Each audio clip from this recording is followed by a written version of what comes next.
사랑하는 우리 교우 여러분, 어떤 삶이 형통한 삶? 이 형통하다는 것은 영어로 번역하면 successful 하죠. 또는 prosperous, 무엇을 하든지 잘 되는 것. 어떤 삶이 참 형통하고 성공적인 삶일까요? 오늘 이 시간, 지금 이 환경 가운데 여러분은 여러분의 삶을 돌아볼 때 나는 참 행복하다, 나는 참 형통한 삶을 살고 있다, 그런 마음이 드십니까? 아니면 이게 왜 이 일이 내 뜻대로 잘 안 되고 자꾸 부딪히고 어려운 일이 생기고 참 내가 의도하지 않았는데 내가 또 원인 제공을 하지 않았는데도 내게 닥치는 이 삶의 어려움으로 인하여서 참 내가 이렇게 고생하고 있냐, 이런 마음이 드십니까? 오늘 우리가 이 요셉의 이야기, 우리 창세기 39장 전체를 통하여서 참 뭐가 정말 형통한 삶인지, 성공한 인생인지 우리가 함께 이 말씀을 통해 살펴보기를 원합니다. 형통하다고 할 때 우리는 그 집안을 봅니다. 이 사람은 참 유복한 환경에 있구나. 유복이란 뜻이 무엇입니까? 복이 있다는 뜻이죠. 유복. 환경을 보고 그렇게 판단합니다. 부모님도 잘 계시고 좋은 집안, 그렇게 어렵지 않은 가정 형편에서, 좋은 가정 환경에서 건강하게 잘 자랐고 좋은 직장을 가지고 있고 좋은 부부관계, 자녀들이 다 큰 어려움 없고 그렇게 행복하게 지내는 것을 보면 참 부럽다, 참 이 가정은 참 복이 많다, 그렇게 판단하죠. 반대로 그렇지 않은 참 불행한 환경에 있으면 복도 지지리도 없다, 때로는 이렇게도 얘기할 때도 있습니다. 그런데 오늘 요셉은 형통하다고 성경은 말하고 있습니다. 요셉이 어떤 삶을 살았습니까? 요셉만큼 인생에 참 불행한 일들을, 고통, 정말 기가 막힌 삶의 환경을 당한 사람이 많이 없습니다. 오늘 창세기 39장 1절 2절 말씀, 요셉이 이끌려 애굽에 이르러서 애굽의 보디발의 아내 집에 팔려서 그들의 종이 되었습니다. 그런데 2절에 여호와께서 요셉과 함께 하심으로 그가 형통한 자가 되어, 지금 요셉이 이 모든 것을 다 지나고 총리가 되어서 요셉은 성공한 인생이 되었다, 행복한 사람이 되었다 하지 않습니다. 요셉은 지금 그의 고난의 절정에 있습니다. 17살 때 형들에게 팔려서 노예가 되어서 이방 땅에 지금 끌려왔습니다. 아버지 집에서 정말 아버지의 가장 사랑을 받고 태어난 그 사람이 이제는 노예가 되었습니다. 말도 모르고 문화도 다른 그곳에 왔습니다. 그런데 성경은 요셉을 형통하다라고 말합니다. 오늘은 그렇게 39장 첫 번째, 요셉이 팔려왔는데 여호와께서 함께 하심으로 형통하다 하시고, 그 다음에 중간에 큰 일이 있었죠. 보디발의 아내에게 모함을 당해서 정말 파렴치한 강간 미수범으로 낙인 찍혀서 지금 감옥에 갇힙니다. 노예도 참 기가 막힌 인생인데, 그렇게 자기 좋다고 꼬시던 이 아내가 열받으니까 그렇게 모함을 합니다. 하지 않은 일에 대해서 모함당할 때 우리의 마음이 얼마나 속상합니까? 아마 제일 우리가 속상하고 분할 때가 이렇게 모함당할 때, 내가 안 했는데 나를 이렇게 사람들이 모함하고, 그리고 모함할 뿐만 아니라 아주 파렴치한 사람으로 만들어서 어려움을 당하게 할 때 그 고통이 얼마나 심합니까? 그런데 다시 감옥에 갇혔는데 어떻게 끝납니까? 그가 범사에 형통했다. 결코 우리가 처한 환경으로 성경은 우리가 형통했다 또는 불행하다라고 말하지 않습니다. 오히려 성경은 부자들에게 경고합니다. 부유한 환경에 만족하며 사는 사람들을 어리석은 자라고 말합니다. 사랑하는 교우 여러분, 우리 행복은 성적순이 아니라는 말을 하기도 합니다. 행복은 나의 환경에 좌우되는 것이 아니라고 성경은 말하고 있음을 우리가 기억해야 합니다. 내가 지금 어려운 환경 가운데 있다고 기가 막힌 운명 같은 그런 고통이 삶을 경험하고 있더라도 그 자체가 나를 불행한 자, 실패한 자로 만드는 것이 아니라는 것입니다. 그러면 형통의 근거는 무엇입니까? 누가 형통한 사람입니까? 오늘 2절, 3절 말씀에 있는 것처럼, 그리고 21절, 23절에 있는 것처럼 여호와께서 함께 하는 사람이 형통합니다. 2절 말씀 우리가 함께 보면 여호와께서 요셉과 함께 하심으로 그가 형통한 자가 되어 그 주인의 집에 애굽 사람의 집에 있으니 3절 그의 주인이 여호와께서 그와 함께 하심을 보며 의도적으로 반복해서 기록한 것입니다. 이 말씀을 읽는 것이 아니라 이스라엘 백성을 듣습니다.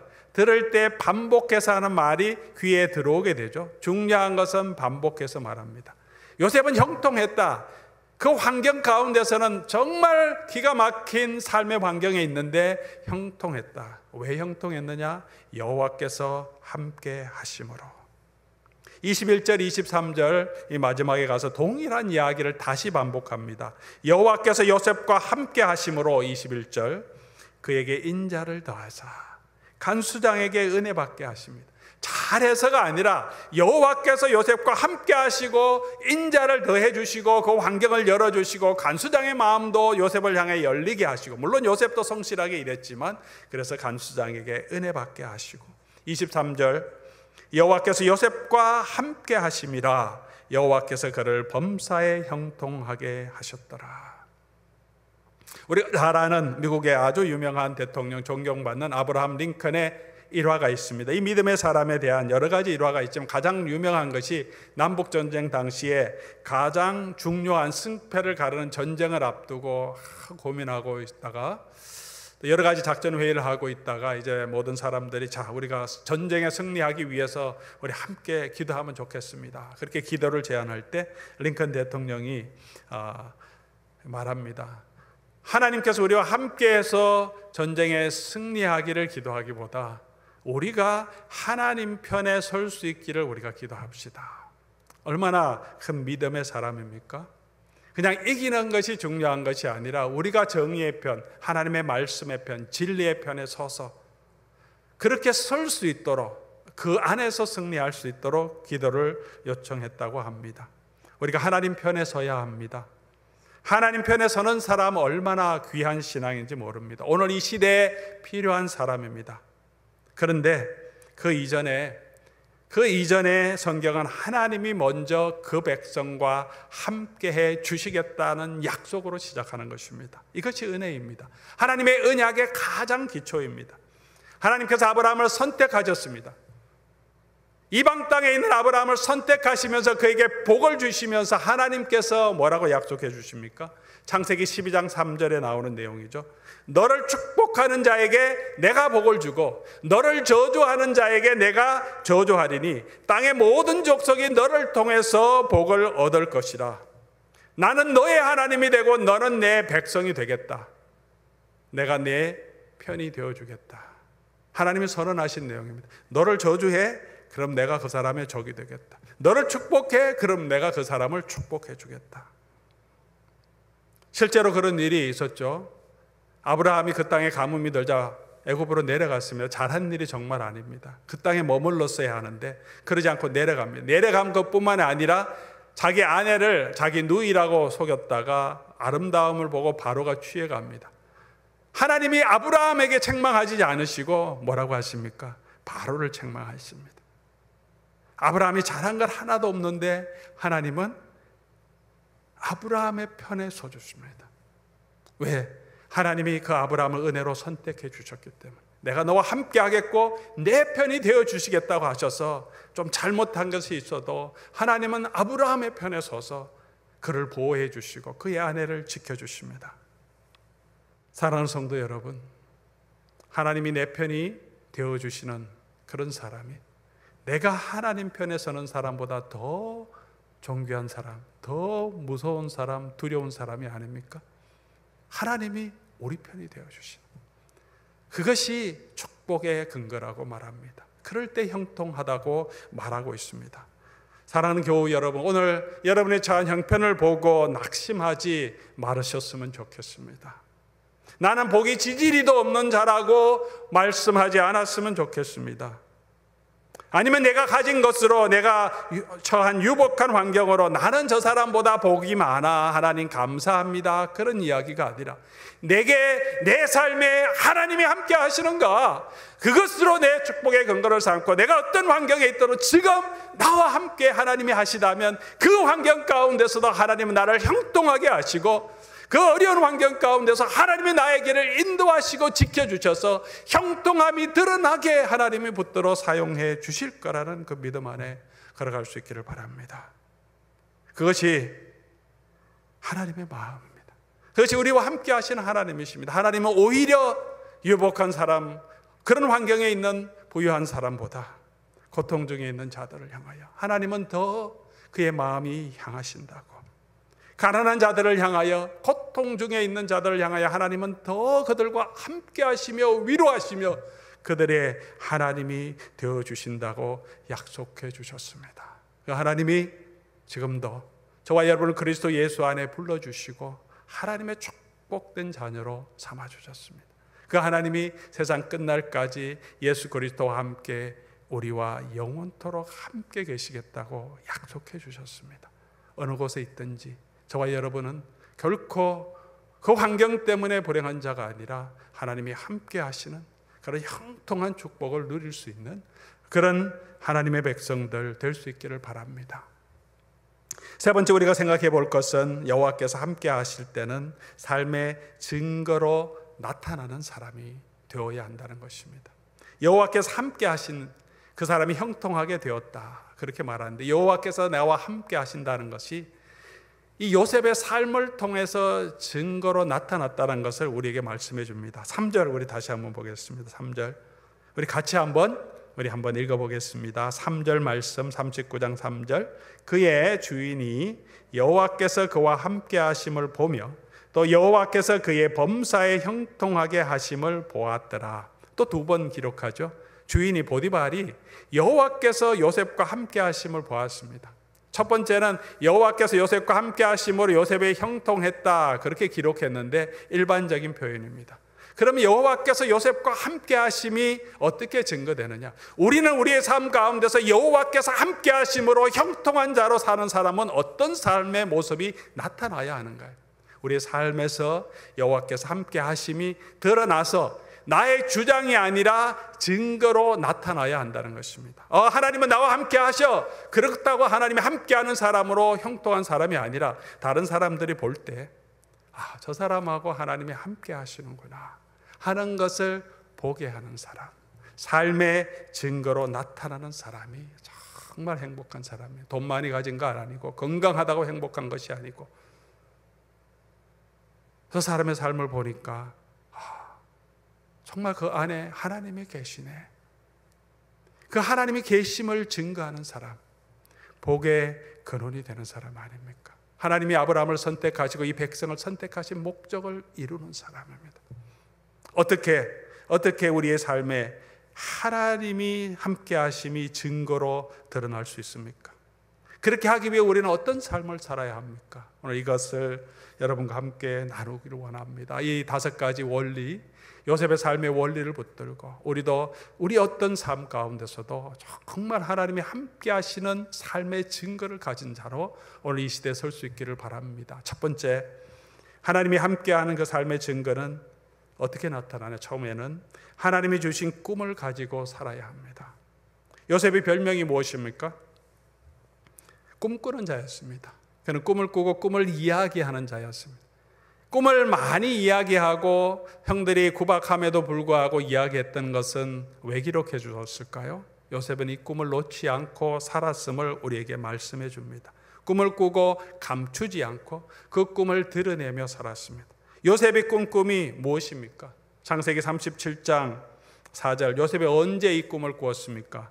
그의 형들이 아버지가 형들보다 그를 더 사랑함을 보고 그를 미워하여 그에게 편안하게 말할 수 없었더라. 무슨 말입니까? 형들, 자기보다 나이 많은 형들에게 집단으로 왕따를 당하건, 아버지는 그를 사랑해 줬지만 요셉은 지금 굉장히 힘든, 집단 왕따가 얼마나 힘듭니까? 외롭고 어려운 가운데, 그럴 때 그의 자존감이 마구 무너지고 있을 때 그에게 하나님은 꿈을 주십니다. 이 꿈의 내용이 무엇입니까? 두 가지 꿈을 꾸었죠. 곡식단을 만들어 놨더니 형들의 곡식단이 요셉에게 절하는 것. 하늘의 별을 보았더니 요셉의 별에 해와 달과 11별이 절하는 꿈을 보았습니다. 이 꿈이 무슨 꿈입니까? 요셉이 총리가 되는 것이 아니고 유명한 사람이 되는 것이 아닙니다. 어떻게 알 수 있습니까? 왜냐하면 요셉은 총리 되겠다고 살지 않았습니다. 유명한 사람이 되겠다고, 이 꿈을 이루겠다고 그렇게 살지 않았기 때문에 그것이 요셉에 보여주신 이 하나님의 비전, 요셉이 이해한 꿈은 아니었다는 것입니다. 그러면 이 꿈을 보고 요셉은 어떤 마음을 가지고 살았겠습니까? 하나님 앞에서 나는 존귀한 자다. 형들이 나를 갈구고 나를 미워하고 나를 사람 취급도 이 환경에 있지만 하나님은 나를 들어서 존귀한 자로 세워주실 것이다. 우리 부모님 앞에서도 하나님은 나를 들어서 막내 아들로 구박받는 아들이 아니라 하나님 앞에서 나는 존귀한 자가 되게 해주겠다. 하나님이 나를 높이 드시겠다. 그것이 그의 꿈이었습니다. 하나님이 주신 꿈이었습니다. 그는 그 꿈을 포기하지 않고 살았을 것입니다. 어떻게 알 수 있습니까? 보디발의 집에 잡혀갔을 때도, 감옥에 있을 때도, 술 맡은 관원장을 만났을 때도, 바로 앞에서도 요셉이 말하는 게 뭡니까? 하나님 앞에서 그의 마음에는 늘 하나님이 계셨습니다. 그가 하나님을 생각할 때 무슨 생각을 했겠습니까? 그에게 꿈을 주시고 그를 들어서 존귀한 자로 세워주실 그 하나님의 꿈을 붙들고 살지 않았겠습니까? 내가 너를 보배롭고 존귀하게 여기노라. 내가 사랑하는, 너는 너를 사랑하는 내 여호와라.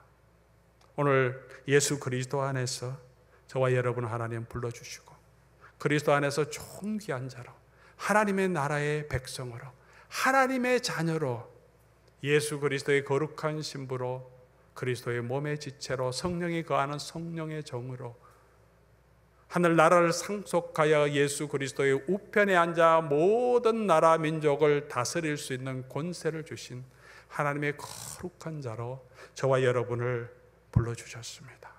사랑하는 성도 여러분, 우리가 어떤 환경에 있든지 우리는 하나님 앞에서 이토록 존귀한 자인지 우리가 이 꿈을 놓지 않고 살아가는 저와 여러분 될 수 있기를 바랍니다. 요셉의 형들은 요셉에게 그의 채색 옷을 빼앗아서 찢어버릴 수는 있었습니다. 그러나 요셉의 품에 있는, 요셉의 마음에 있는 이 꿈을 찢어버릴 수는 없었습니다. 보디발의 아내는 그를 파렴치범으로 모략할 수 있었고 보디발은 그를 감옥에 가둘 수는 있었습니다. 하지만 그의 마음속에 주신 이 비전, 하나님 앞에 존귀한 자라고 하는 그 소망은 뺏어갈 수 없었습니다. 어떤 환경에 있어든지 저와 여러분은 하나님이 선택하시고 하나님이 함께 하시며 우리를 거룩하고 존귀한 하나님의 백성으로 붙들어 주시고 우리를 그렇게 사용하실, 우리는 하나님 앞에서 존귀한 자임을, 우리는 예수 그리스도 안에서 하나님의 부르심을 받은 성도임을 기억하시기 바랍니다. 사랑하는 성도 여러분, 그럴 때 하나님이 우리와 함께 하시며 우리로 하여금 어디로 가든지 형통하게 하실 줄 믿습니다. 두 번째로, 요셉은 언제나 하나님 앞에서 사는 사람이었습니다. 형통한 자는 그 삶의 증거는 하나님 앞에 사는 삶의 증거가 있는 것입니다. 9절 말씀이죠. 내가 어찌 이 큰 악을 행하여 하나님께 죄를 지으리까. 그러므로 요셉이 하나님 앞에서 늘 살았다는 것을 알 수 있습니다. 이 절제절명의 위기도 될 수 있고, 성적인 유혹이 얼마나 강합니까? 특별히 요셉 아직 17살, 몇 년 지났으면 20살도 되지 않은 정말 속에 성적인 욕망이 가장 강성할 때죠. 그때 아름다운 여인이고 정말 매혹적인 여인이 날마다 추파를 던지며 유혹할 때 정신이 왔다 갔다 할 수 있는데 요셉이 그때 기억합니다. 나는 지금 하나님 앞에서 있다. 주인 앞에 범죄하는 것이 아니라 하나님 앞에서 범죄 못하겠다. 유혹에 끌리고 마음은 쿵쾅쿵쾅 할지라도 하나님 앞에서 살았습니다. 그리고 그 하나님 앞에서 범죄하지 않는 삶의 증거를 가지고 있었습니다. 왜 그랬겠습니까? 하나님이 주신 그 꿈을 계속해서 품고 있었기 때문에 나는 하나님 앞에 존귀한 자인데 이렇게 이런 유혹에 빠져서 하나님 앞에 범죄할 수 없다. 하나님 앞에 죄 지을 수 없는 자다. 자기 존귀한 자임을 알았기 때문입니다. 오늘 사랑하는 성도 여러분, 오늘 이 시대에 우리는 하나님의 거룩한 백성으로 예수 그리스도 안에서 하나님의 거룩한 예수 그리스도의 거룩한 신부로 부름받았습니다. 하나님의 자녀가 되었습니다. 세상의 조그만 유익 때문에, 명예 때문에, 돈 몇 푼 때문에 우리가 범죄하고 잠깐의 쾌락 때문에 우리가 하나님을 저버리는 그런 하나님 앞에서 죄를 짓는 자가 아니라 언제 어디서든지 하나님 앞에서는 그런 삶의 증거가 있는 저와 여러분 될 수 있기를 바랍니다. 세 번째, 우리는 어떤 환경에서도, 요셉은 어떤 환경에서도 하나님의 선하신 계획이 있음을 인정했습니다. 하나님이 함께 하시는 사람의 삶의 증거입니다. 창세기 45장 5절에 요셉의 고백입니다. 나중에 이 모든 것이 끝난 후에 요셉이 형들에게 말합니다. 하나님이 생명을 구원하시려고 나를 당신보다 먼저 보내셨나이다. 형들이 너무 두려워서 요셉이 원한을 갚을까 봐, 복수할까 봐 우리가 잘못했다, 정말 용서해다오 그랬더니 걱정하지 마세요. 이 모든 거 하나님 뜻 아래 있었기 때문에 하나님의 계획을 이루신 겁니다. 구원의 계획을 이루신 겁니다. 이때까지 요셉은 하나님의 구원의 계획은 분명하게 알지 못했을 것입니다. 그러나 분명하게 그가 형들을 용서하고 이런 말을 할 수 있었던 것은, 그는 이 당시에는 지금 보리발에 잡혀가고 감옥에 갇혔을 때는 하나님의 선하신 계획이 무엇인지는 몰랐을 겁니다. 그러나 그가 믿었던 것은, 나는 모르지만 지금 이런 억울한 환경을 당할지라도, 나를 다시 감옥에 보내실지라도 그곳에 이 삶의 역사하시는 하나님의 선하신 계획은 있음을 그는 믿었을 것입니다. 왜? 하나님이 나와 함께 하시고 그는 하나님 앞에 서 있었기 때문입니다. 사랑하는 성도 여러분, 오늘 우리의 삶에도 여러 가지 어려운 환경들, 내가 예기치 않고 기대하지 않았던 많은 삶의 어려움들이 있습니다. 이 모든 환경 가운데서도 오늘 요셉에게 하나님께서 일하신 그 하나님의 놀라운 계획이 있었던 것처럼 우리에게도 분명코 하나님의 계획이 있습니다. 그것이 무엇이냐? 어떻게 하나님이 이 삶을 바꾸어서 정말 나로 하여금 정말 하나님 앞에 존귀한 자로 사람 앞에 드러내실까? 우리는 알 수 없습니다. 그러나 분명하게 우리가 하나님의 은혜 아래서 하나님이 함께 하심을 믿고 하나님 앞에서 살아가면 하나님께서 반드시 하나님의 뜻을 이루어 내신다는 것입니다. 사랑하는 성도 여러분, 우리 환경을 바라보지 말고 그 가운데 역사하시는 주권자 되신 이 하나님을 바라보며 믿음으로 걸어갈 수 있기를 바랍니다. 네 번째, 요셉은 그러면서 하나님의 주권을 믿었기 때문에 자신이 처한 환경에서 맡겨준 일을 성실하게 감당했습니다. 하나님의 인재를 증거하는 것은 이렇게 자기의 처한 환경에서 자기 인생을 비관하지 않고 환경을 원망하고 다른 사람을 원망하며 나태하게 살지 않고 보디발의 집에 갔어도 감옥에 갇혔어도 아버지 집에서도 마찬가지고 그는 어디에 있든지 하나님 앞에서 사는 사람으로 이 꿈을 가지고 맡겨준 그 일에 충실하게 최선을 다합니다. 억지로 하는 것이 아니라 보디발의 집에 맡겨준 그 일을 최선을 다해서 했습니다. 6절 말씀 보면 주인이 그 소유를 다 요셉의 손에 위탁하고, 설명은 안 나오지만 왜 다 위탁했겠습니까? 사람들이 다 알 수 있는 내용이죠. 믿지 않으면 위탁 못하죠. 일을 잘하지 않으면 다 맡기지 않습니다. 22절 23절에 간수장도 똑같이 합니다. 간수장이 간수의 재반 사무를 요셉에게 다 맡기고, 맡기는 것은 하나고 또 맡겼지만 우리가 걱정이 돼서 하나하나 자꾸 체크하는 사람이 있는데 간수장도 보디발도 돌아보지 않았다. 그 정도로 요셉이 성실하게 정직하게 그의 주어진 일을 감당했다는 것입니다.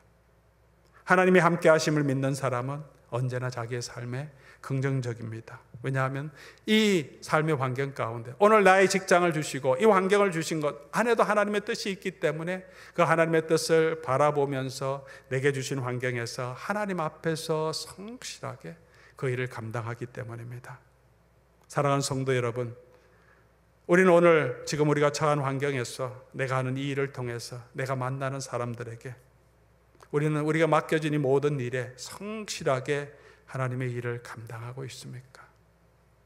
아니면 여전히 불평불만하고 왜 이런 남편을 줬지? 왜 이런 아내를 줬지? 우리 가정은 왜 이러지? 왜 나에게는 이런 직장만 있고 내가 원하는 그런 직장은 없지?